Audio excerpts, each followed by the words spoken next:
Entré en el Vaticano por primera vez el 9 de marzo de 1993. Fue algo muy emocionante para mí siendo católico. Aunque siempre hacía visitas a mis clientes, algunos de rango institucional, estar ahí era otra cosa, otro nivel de emoción.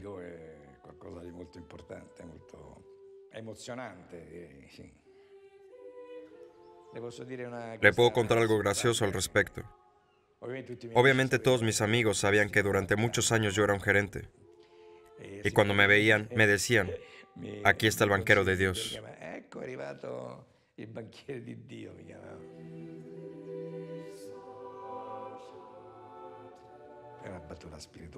Por supuesto fue una broma que lamentablemente la estoy pagando muy caro. Pero bueno, es lo que hay.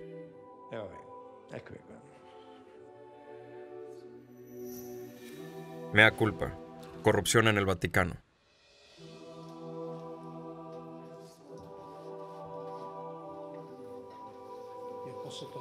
¿Me la puedo quitar? Gracias.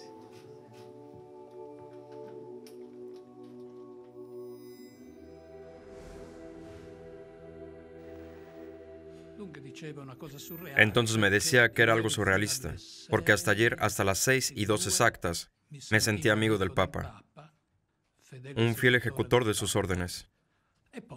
Pero luego de repente, viene el Papa y me dice que ya no confía en mí.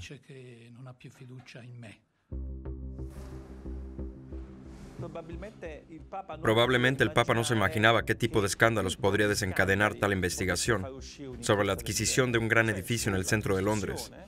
Para el Vaticano, es el escándalo financiero más grave de los últimos 30 años.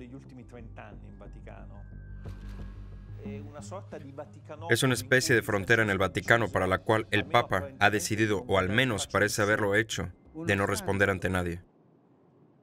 Es un escándalo. Han hecho cosas que parecen ser todo menos limpias.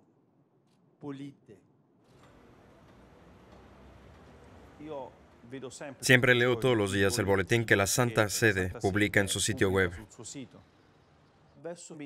Hacia principios de octubre de 2019 se mencionaba de manera muy sucinta que la Gendarmería Vaticana había realizado una serie de registros en la oficina de la Secretaría de Estado, siendo ella la oficina más cercana al Papa. Podríamos decir que había comenzado una investigación trascendental y que obviamente tal acción no podría haberse decidido en el Vaticano sin el respaldo y la aprobación del mismo Papa.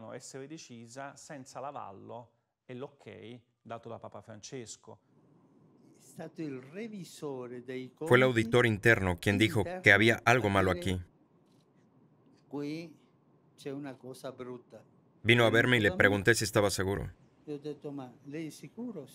Me mostró los números y me preguntó qué debía hacer. Hay justicia vaticana. Vaya con esto al promotor de justicia.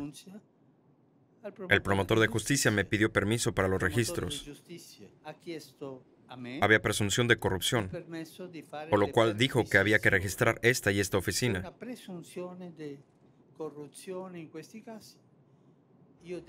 Entonces firmé la autorización.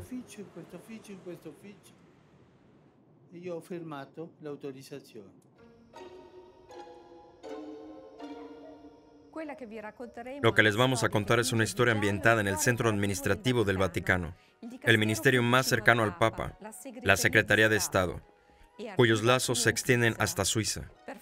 Para aclarar esta intrincada historia decidimos recurrir a las reconstrucciones ficticias con ayuda de actores.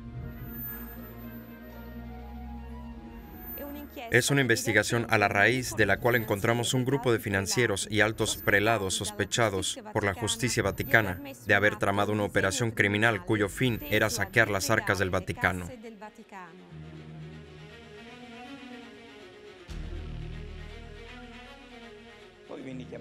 Recibí una llamada de la Secretaría de Estado. Monseñor Angelo Bichu quería hablar conmigo para encomendarme una tarea. Me dijo, mire, tengo un amigo que resulta ser propietario en un campo petrolífero en Angola.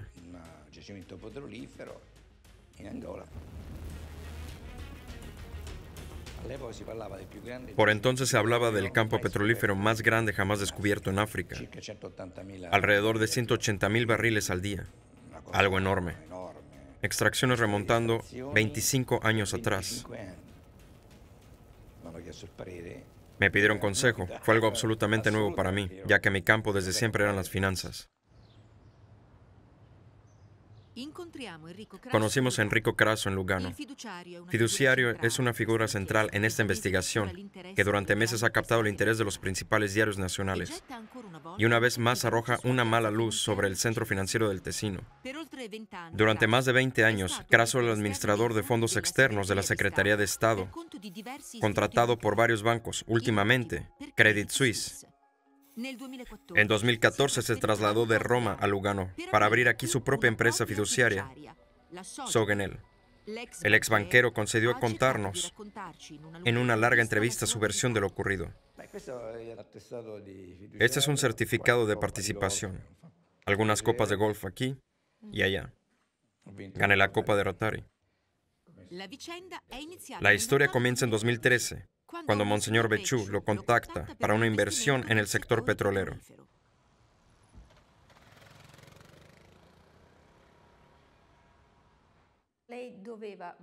Usted tenía que evaluar el valor de este trato, pero era una inversión éticamente sostenible.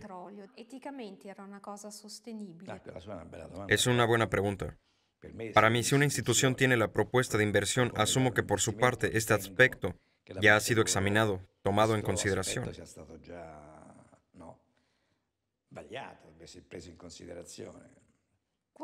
¿Cuánto se suponía que debe invertir el Vaticano? Hablaron de $200 millones. Monseñor Angelo Béchu, autor de esta inversión, ocupaba en aquel momento el cargo de suplente de Asuntos Generales, es decir, el suplente del titular de la Secretaría de Estado, Cardenal Parolin.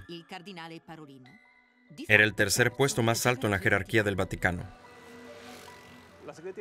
La Secretaría de Estado cuenta con una tesorería de 650 millones de euros, que procede en una tercera parte de un fondo denominado Fondo Pablo VI, mientras que los otros 2/3 provienen del óbolo de San Pedro. Este último, con un valor de alrededor de 400 millones de euros, es fruto de las donaciones que los fieles de todo el mundo ofrecen directamente al pontífice.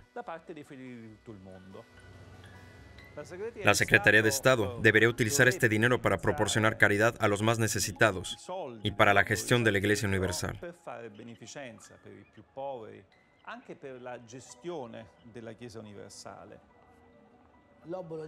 El óbolo de San Pedro es realmente una enorme caja de limosnas dentro de una iglesia. Es una especie de cajero automático, por decirlo de alguna manera.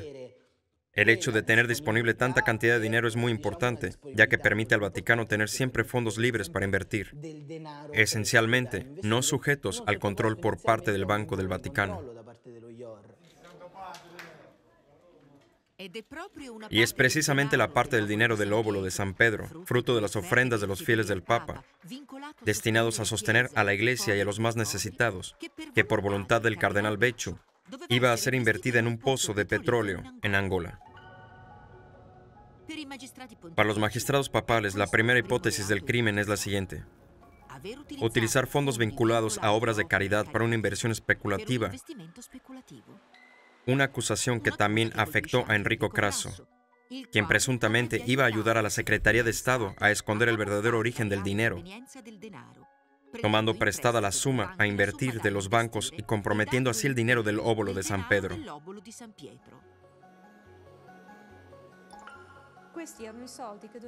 Este era el dinero que iba a servir fines benéficos. Era el dinero del óbolo de San Pedro. A nosotros, los administradores de fondos, nadie nos dijo que era para caridad. No sé si a los bancos se les dijo de tener cuidado con el dinero que recibían, que solo se podía administrar con fines benéficos. Creo que no, porque de lo contrario los bancos no se habrían atrevido. Me gustaría saber por qué hace usted esta pregunta. Respaldo por la asignación que recibió, Enrico Crasso tuvo que verificar la viabilidad del trato, pero como no tenía experiencia en el sector petrolero, comenzó a buscar un experto a quien consultar.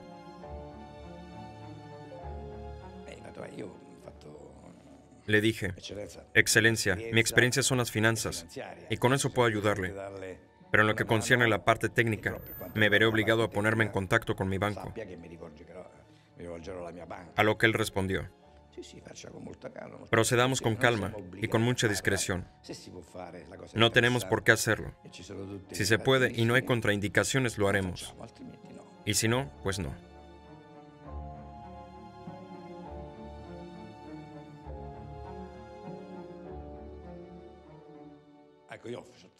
Dejé claro que iría al banco con el que colaboraba, que entonces era Credit Suisse. Ahí me aconsejaron ir a Londres,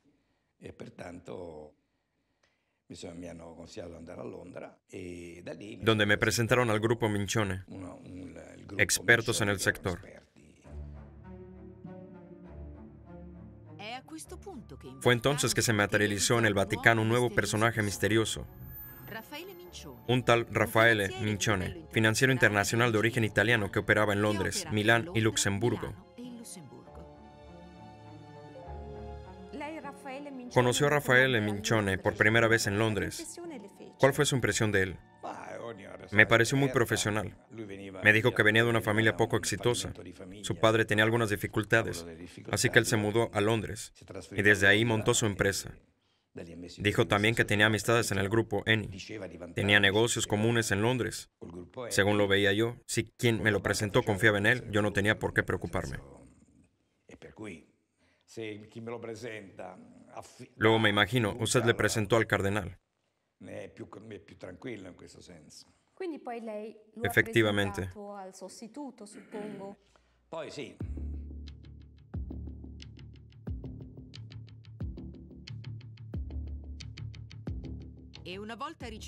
Una vez recibida la aprobación del cardenal Becciu, Rafael Mincione y Enrico Crasso se pusieron a trabajar para evaluar la viabilidad técnica y financiera de la inversión.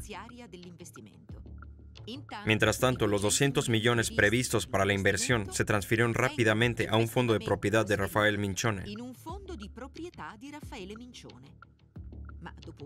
Sin embargo, tras un año de estudios y evaluaciones, los dos financieros presentaron una opinión negativa y desaconsejaron el trato. Becciu tomó nota. Se quedó con brazos abiertos y no hizo nada para convencernos de intentar seguir adelante a pesar de ello. Y todo acababa ahí, porque la operación no se finalizó.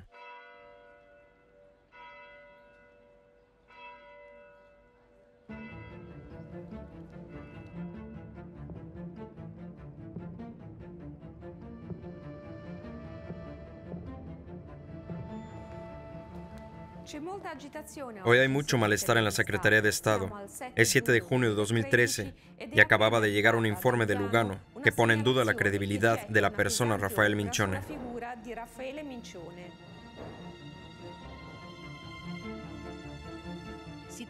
Se trata de un artículo del semanario Il Mondo, enviado por Credit Suisse al tesorero del secretario Fabrizio Tirabassi y a Monseñor Perlasca, mano derecho del arzobispo Angelo Becciu.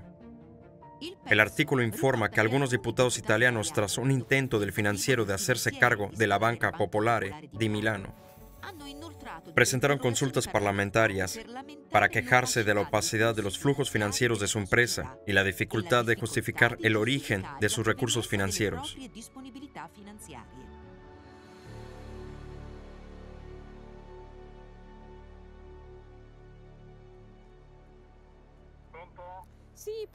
Hola, señor Tirabassi. Un informe que debe tomarse en serio. ¿Es posible que nadie en la Secretaría haya investigado estas sospechas? Me gustaría saber qué piensa usted sobre el caso del Vaticano. Al ser todavía funcionario de la Santa Sede, no debo conceder entrevistas, lo siento. De todos modos, gracias por contactarme. Tanto ahora como en el pasado, pero no puedo ayudarle. Ningún comentario también del Monseñor Perlasca. Sin embargo, los documentos judiciales muestran que la relación entre la Secretaría de Estado y Rafael Mincione, a pesar de estas acusaciones, no solo no disminuyó, sino que incluso se cementó. Se mantuvo el contacto entre Rafael Mincione y la Secretaría de Estado. Sí, se había establecido un contacto. Su habilidad, por así decirlo, era ganarse la confianza del cliente, y es precisamente lo que hizo. Les propuso otra inversión y ellos la aceptaron. Estamos en julio de 2014, un momento clave de esta historia, cuando la Secretaría de Estado decide abandonar definitivamente la idea de invertir en el pozo petrolero de Angola para poner sus miras a otro negocio. Este fue propuesto por Rafael Minchone y se trataba de la compra de un edificio en Londres, los viejos almacenes Harrods, propiedad de una de sus empresas. El proyecto no tardó en obtener luz verde de Fabrizio Tirabassi y Monseñor Perlasca. La compra del edificio se presentó como una inversión muy segura. El razonamiento era el siguiente: comprar algo muy por debajo de su valor de mercado, un 30-40% menos de lo que podrían lograr con la venta, o incluso con la renovación, ya que el trato contaba con una especie de permiso de obra. Así se convertiría en una importante inversión inmobiliaria. A ver, es un edificio hermoso. Todo el mundo conoce los viejos almacenes Harrods en Londres. Será un activo trofeo, como lo llaman.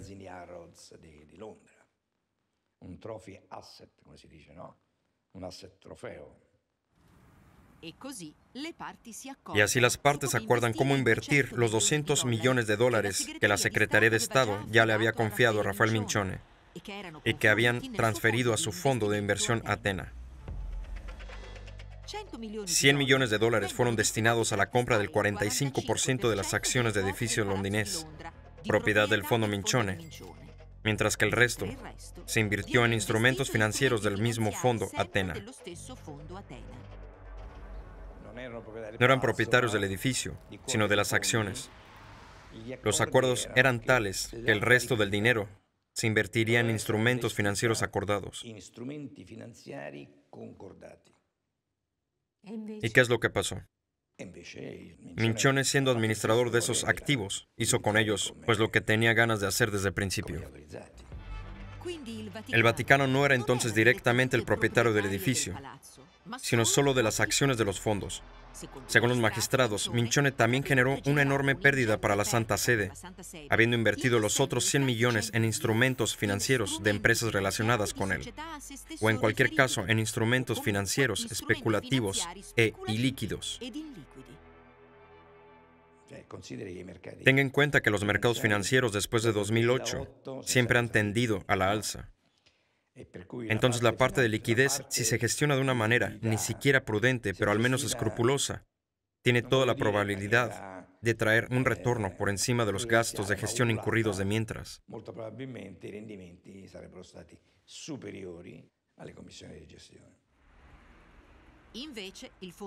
No obstante, el fondo Athena estaba muy en rojo, habiendo perdido 18 millones de euros en 5 años, según indican los cálculos del Poder Judicial Papal. Pero eso no es todo. Para poder llevar a cabo todas estas operaciones que conducieron al desastre económico, el fondo de Rafael Minchone facturó en la Secretaría de Estado otros 18 millones de euros en comisiones.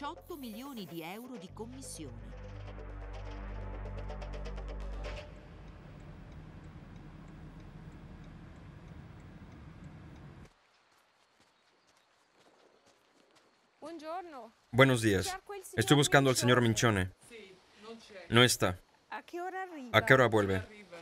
No vuelve, no está aquí, pero vive aquí. Nos encontramos una vez más en el corazón de Suiza. La localidad se llama Celerina, a unos pasos de Saint Moritz. Aunque es aquí donde reside oficialmente el financiero, solo nos encontramos con uno de sus domésticos. De él no hay rastro.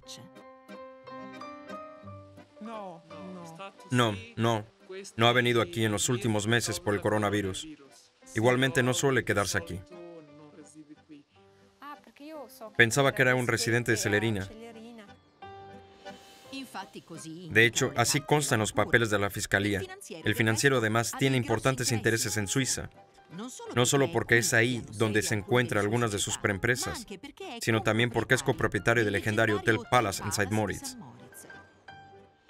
Por tanto, nos hubiera gustado conocer su versión de los hechos, especialmente porque los investigadores señalan al propio Minchone como la persona que más se ha beneficiado de la desventura de la Santa Sede en Londres. Llamamos a uno de sus empleados domésticos.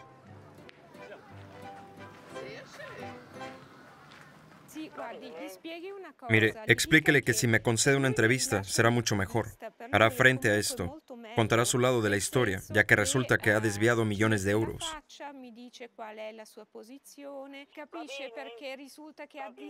Lo sé. Eso lo sabe todo el mundo, por Dios. Son cifras que no caben fácilmente en la cabeza, y a menudo es el dato que más les cuesta asimilar a mis lectores. Si recorremos la trayectoria de este dinero, podemos averiguar cuánto de él fue malgastado, no solo en contra de la voluntad de los donantes, sino también del mismo Papa. Entonces digamos que el objetivo del Papa es recuperar el dinero y castigar sobre todo a los culpables dentro de la Santa Sede.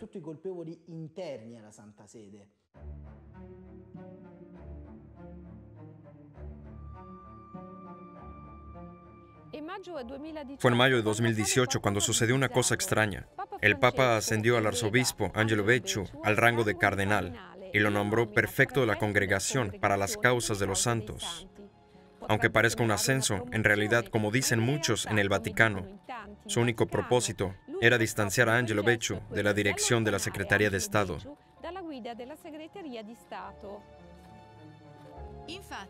De hecho, en el Vaticano ya existía una vergüenza creciente por la situación con la inversión fallida en Londres, y todavía no quedaba claro cómo proceder.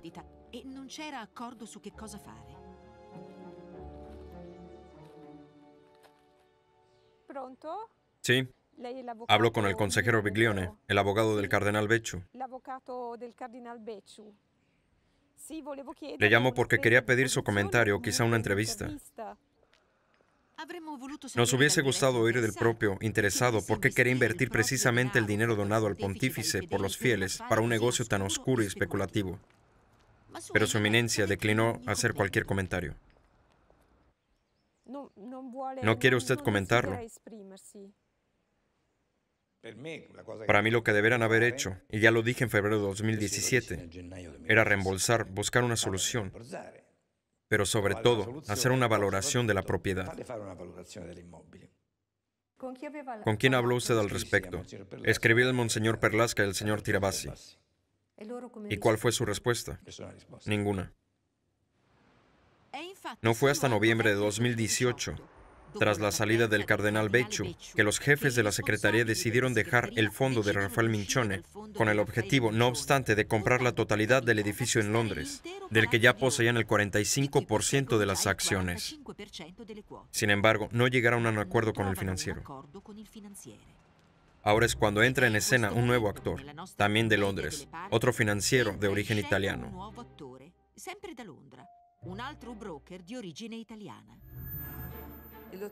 El señor Torsi fue convocado para solucionar un problema que ciertamente sufría la Secretaría de Estado en aquel momento. También era un problema bastante apremiante, el de tratar de encontrar un modo de deshacerse, por así decirlo, del señor Minchone y permitir que la Secretaría de Estado recuperase el derecho de propiedad del edificio. Digamos que el señor Torsi se le veía como un candidato perfecto para este tipo de trabajo, por varias razones. Más allá de su experiencia laboral, conocía bien al señor Minchone. Torsi se presentó como una solución para salir del trato con Minchone. Le dijo a Tirabassi que podía convencer a Minchone, que Minchone no podía decirle no, si solo fuese por las relaciones que tenían y los negocios que a veces hacían en el pasado. Yo, sin embargo, estaba un poco escéptico.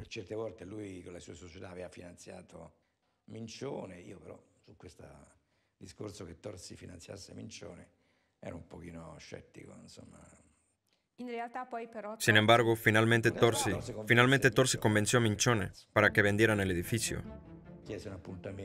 Pidió una cita en la secretaría y presentó una propuesta a Perlasca y Tirabassi, diciendo: miren, he convencido a Minchone, estaría dispuesto a vender el edificio a este precio.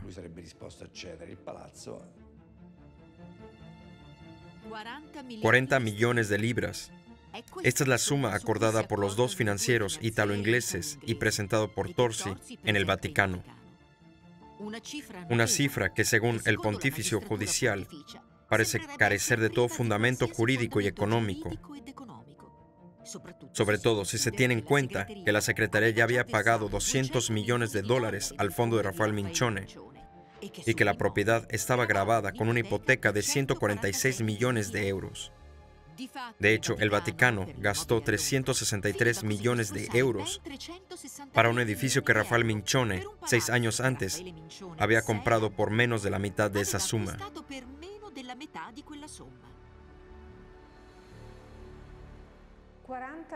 40 millones. ¿Cómo se llegó a esos 40 millones acordados para el señor Mincione? Evidentemente, los 40 millones no eran la cifra que propuso el señor Torsi. Por supuesto, la Secretaría de Estado también había mostrado un claro interés en minimizar el daño. Está claro que el señor Mincione renunció al trato, que ciertamente era muy importante para él, ante una liquidación que tenía que ser suficientemente sustancial como para permitir que el secretario de Estado volvieran en posesión de la propiedad. Le sorprendió un poco.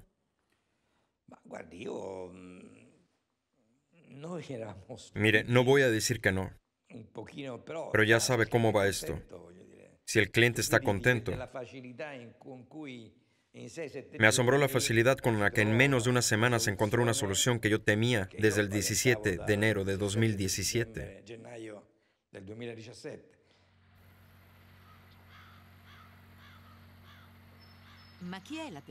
Pero ¿quién es el hombre que en tan solo unos días fue capaz de hacer que el Vaticano se salvara de la humillación? La última vez que hablamos de esto, Gianluigi Torsi me dijo: no he tenido suerte, es todo gracias a haberme mezclado con gentes con las que normalmente nunca me hubiera visto posible relacionarme.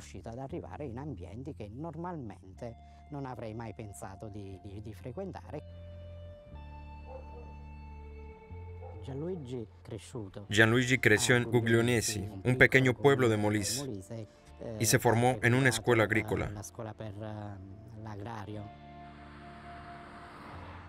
Su padre, Enrico, tenía un almacén de cereales y producían fertilizantes. Era su empresa familiar. Pues sí, además le gustaba hacer muchas cosas a la vez, así que fundó otra empresa de tratamiento de aguas.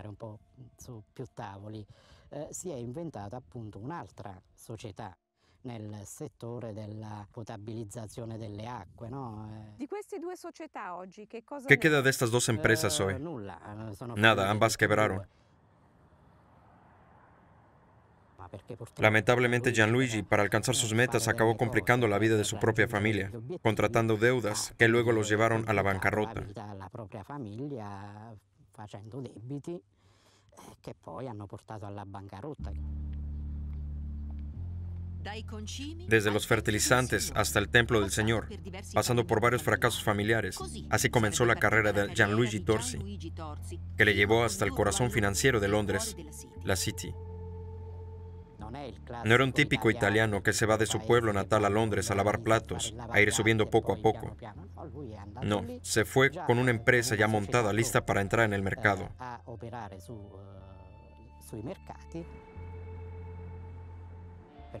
Para dar un salto así, de producir fertilizantes en Molise a gestionar fondos internacionales, uno no llega porque se le da bien eso.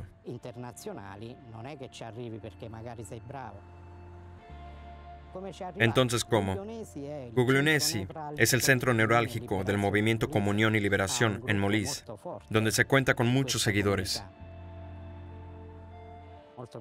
Lo más probable es que las conexiones con el Vaticano provengan directamente de Comunión y Liberación. También porque uno de los involucrados era muy cercano con Comunión y Liberación.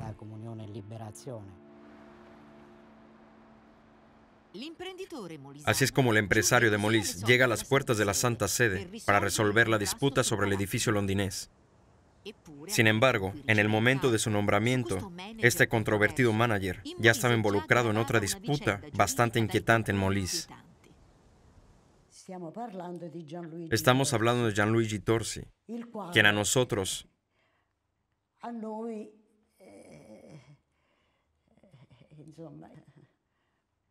pues nos defraudó, para usar las palabras correctas. porque al principio se nos acercó como un amigo que quería ayudar. Perché avvicinatosi in un primo momento in qualità di amico, che voleva aiutare, che voleva fare, insomma si è rivelato. Pero al final resultó ser un Judas. Nos lo quitó todo, todo lo que teníamos. Estamos en Termoli, Molise. En 2010 la crisis económica empuja a la familia Veranés al borde del desastre económico. Las tiendas de juguetes van quebrando. Y cuando ellos mismos se ven en un callejón sin salida, deciden entrar en un trato con Gianluigi Torsi y construir una villa. Ellos iban a aportar una casa familiar a la orilla del mar, junto con el terreno, mientras que el financiero se ocuparía del capital. La villa tenía un valor comercial de 1.300.000 euros. Gianluigi Torsi, para que todo quedase limpio en papel, nos propuso hacer, entre comillas, una factura de venta ficticia donde pondríamos el precio de 320.000 euros para así pagar menos impuestos. Una vez tengamos estos, no podremos construir todo lo demás. Y esta fue básicamente nuestra perdición. Successivamente costruiamo e facciamo tutto. E questa praticamente è stata la nostra rovina. En realidad, la empresa en las manos de la cual terminó esta joya familiar es propiedad de Torsi y no de Marcello Cornaccione. La villa no obtuvo el permiso de obra y nunca se construyó. Así es como la familia Veranés perdió su hermosa casa junto al mar. De un día para otro nos vimos prácticamente expulsados de nuestra propiedad, fuera sin nada. Presentamos una denuncia con la policía financiera. Le dije al oficial, mire, me han estafado. Su respuesta fue, señor Cornaccione, ¿ve usted ese montón de papeles ahí? Enseñándome un montón de carpetas de 60 a 70 centímetros de alto que estaban sobre el escritorio. Eso, me dijo mirándome a los ojos muy serio, todo eso es Gianluigi Torsi. Desde entonces la familia ha estado exigiendo justicia y no están solos. De hecho, hay muchos procesos abiertos contra el empresario, algunos datados antes de su entrada en el Vaticano. Actualmente a Torsi le quedan pendientes procesos en Roma, Milán, Bari y Larino, donde en diciembre de 2020 tuvo lugar la primera audiencia relacionada con el caso de la villa de la familia Veranesa.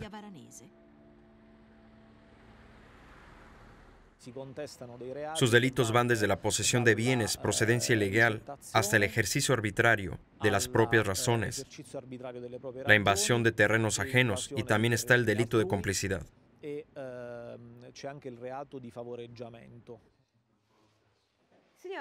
A estas alturas, ¿qué decidieron hacer? Le envié una carta al Papa donde describía brevemente nuestra situación. ¿Me la quiere leer? Se la leo.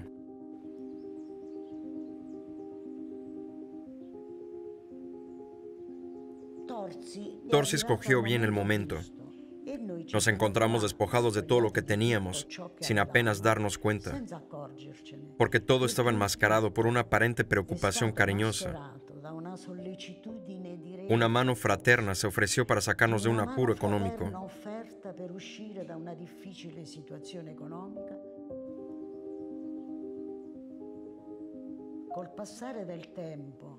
Con el tiempo nos dimos cuenta de un teorema ya existente, sombrío por decirlo menos, para quitarnos el inmueble ubicado en Termoli.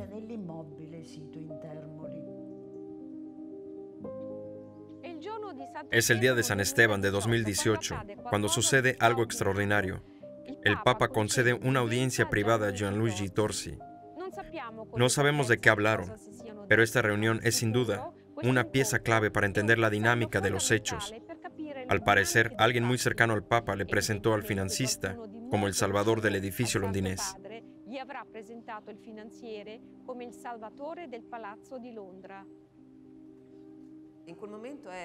En aquella ocasión, el señor Torsi visitaba al Santo Padre, que representaba la máxima autoridad religiosa del mundo católico, como un creyente más.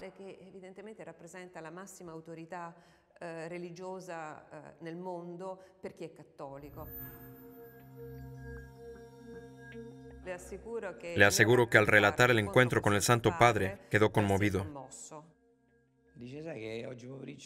Me dijo, ¿sabes que esta tarde tenga una audiencia con el Santo Padre en el Vaticano? A lo cual yo respondí, qué bien, enhorabuena. Entonces él me dijo, no sé si deba ir, como que no sabes. Es un privilegio como los hay pocos. ¿Tú qué dices? ¿Me aconsejas que vaya? A mí realmente su indecisión me parecía absurda. Entonces podríamos decir que el señor Tosi se había vuelto intocable dentro del Vaticano. Más bien resolvió un problema creando otro. De hecho, el edificio, en lugar de pasar directamente de la Atena de Rafael Mincione al Vaticano, acabó en las manos de una empresa llamada Good, cuyo propietario era Gianluigi Torsi.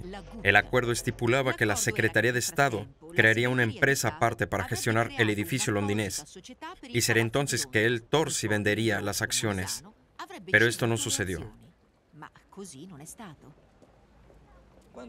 Cuando obtuvieron el contrato, se dieron cuenta de que 1000 acciones, así llamada voting share, se quedaba con Torsi. Ni siquiera lo sabía yo.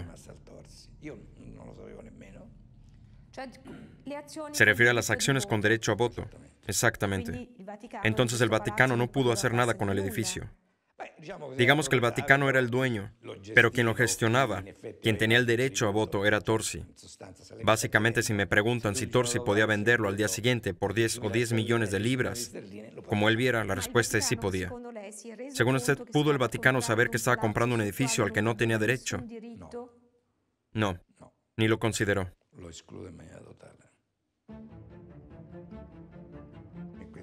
En aquella reunión, Torsi dijo, les haré recuperar el edificio. Monseñor Perlasca le dejó hablar y a cabo de un rato dijo, escuché y estas 1000 acciones, ¿qué son? Quiere decir que no tenemos derecho a voto. Cuando lo oyeron, lo vieron. Yo no había visto nunca el contrato tampoco. Sí, estamos en camino.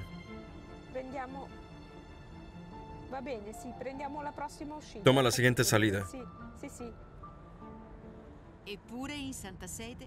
Sin embargo, en la Santa Sede hay quienes sostienen que los términos del contrato eran bien conocidos. Así lo confirma un alto oficial del Vaticano que nos concede una reunión, pero con la condición de permanecer en el anonimato. Sí, es él. Estaciona ahí a la izquierda. Aquí está bien. El contrato que firmaron con Torsi no tiene ningún sentido. Realmente ninguno. Yo lo vi. Ponía en blanco y negro que las acciones, todas las acciones con derecho a voto, irían a Torsi, mientras que la Santa Sede se quedaba con las que no tenían derecho a voto. Es una de dos. O alguien fue realmente muy ingenuo, o actuó en mala fe para llevarse mucho dinero. Pero si uno no entiende bien el contrato, uno va a consultarlo con un abogado, ¿no es así? Pues no, lo firmaron tal cual.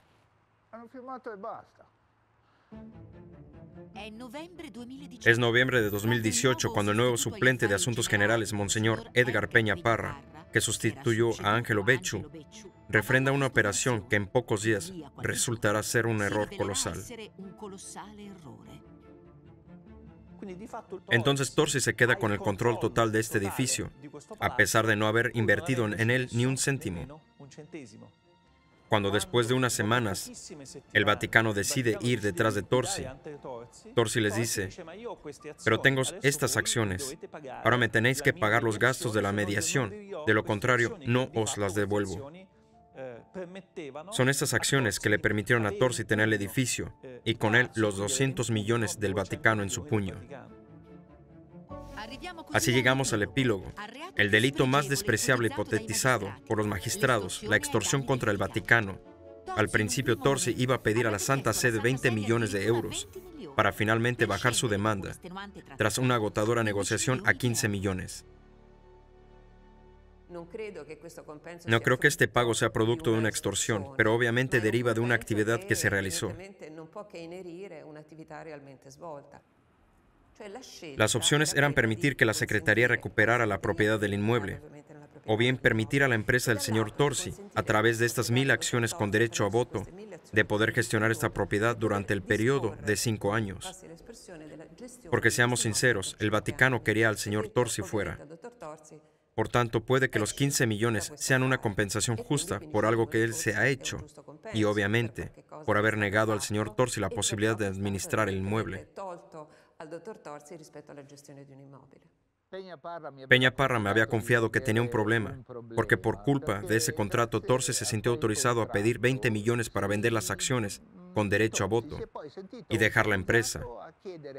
Es lo que vino a contarme Peña Parra, y yo le dije con cierta insistencia, no le paguéis, no le paguéis. È venuto a dirmelo e io gli ho detto con una certa insistenza non pagarlo, non pagarlo.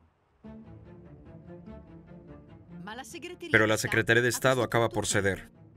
Se inicia una febril búsqueda de dinero hasta que el Monseñor Perlasca propone una solución al Monseñor Peña Parra. Retirar dichos fondos de la cuenta personal del Papa, una cuenta disponible solo para el Santo Padre, que contrariamente a toda lógica no está en el Banco del Vaticano, sino en Suiza.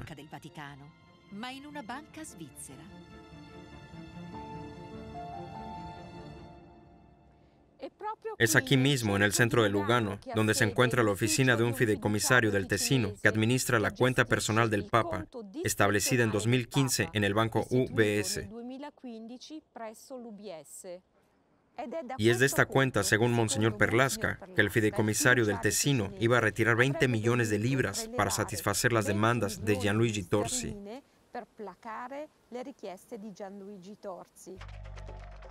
Las instrucciones enviadas a Lugano fueron muy precisas. Utilizar las 12 millones de libras disponibles en la cuenta y solicitar un descubierto de otros 8 millones.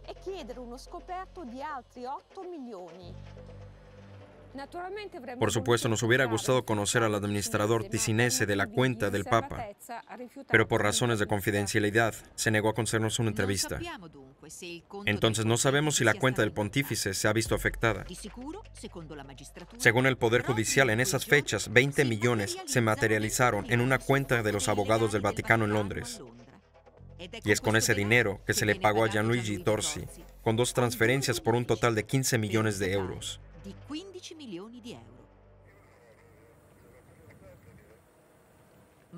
Pero esta historia no termina ahí. El Poder Judicial sospecha que Torsi no actuó solo.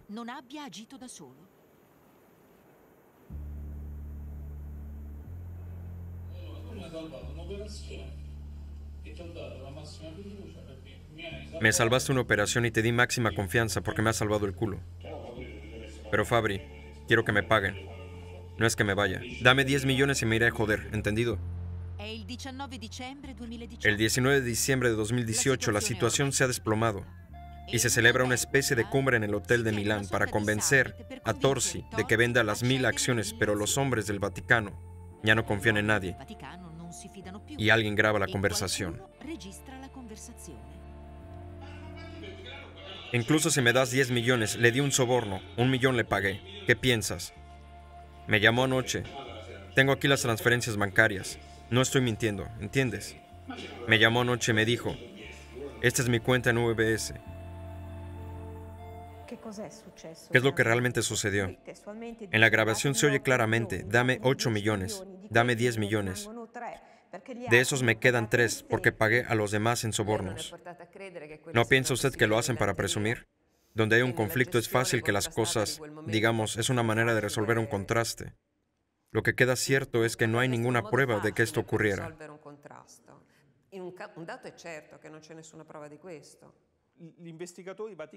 Los investigadores del Vaticano están tratando de averiguar si todo este dinero se quedó en Contorsi o si una parte de él no se destinó a funcionarios y monseñores dentro del Vaticano. Por tanto, se trata de extender si existe una corrupción interna que de alguna manera explique por qué se han firmado contratos que van en contra del interés del Vaticano y benefician a los financieros de fuera.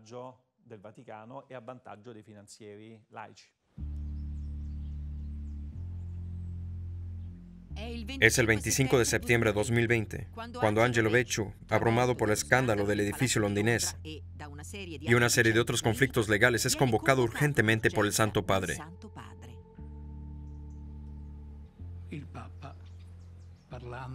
El Papa me dijo que ya no confía en mí, porque recibió un informe de los magistrados en el que se suponía que yo había malversado fondos.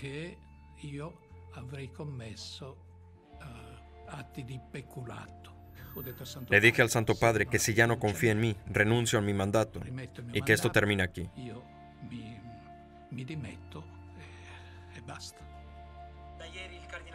Ayer el cardenal renunció a sus derechos relacionados con el cardenalato y no podrá participar en la acción de un pontífice. No me siento corrupto, concluyó. Los delitos que se hipotetizan en esta investigación son corrupción, malversión de fondos, blanqueo de capitales e incluso extorsión y asociación ilícita. Gianluigi Torsi llegó incluso a ser arrestado y encarcelado por el Vaticano durante 10 días. A través de cartas rogatorias enviadas a las autoridades suizas, la Fiscalía de la Santa Sede solicitó información sobre las relaciones bancarias y los saldos de las cuentas del cardenal Becciu, Monseñor Perlasca, Fabrizio Tirabassi, Enrico Crasso, Rafael Mincione, Gianluigi Torsi y muchos otros. A falta de la sentencia, por el momento, a todos ellos se aplica la presunción de inocencia. Usted está bajo investigación, acusado de cooperar con Torsi, pero creo que por asociación ilícita, sí, por extorsión. Y es lo que más me entristece. Es decir, en las cartas rogatorias se le menciona como la persona que más se iba a beneficiar del acuerdo sobre el edificio de Londres. Sí, me imagino. Junto a Torsi y Mincione. No, en absoluto.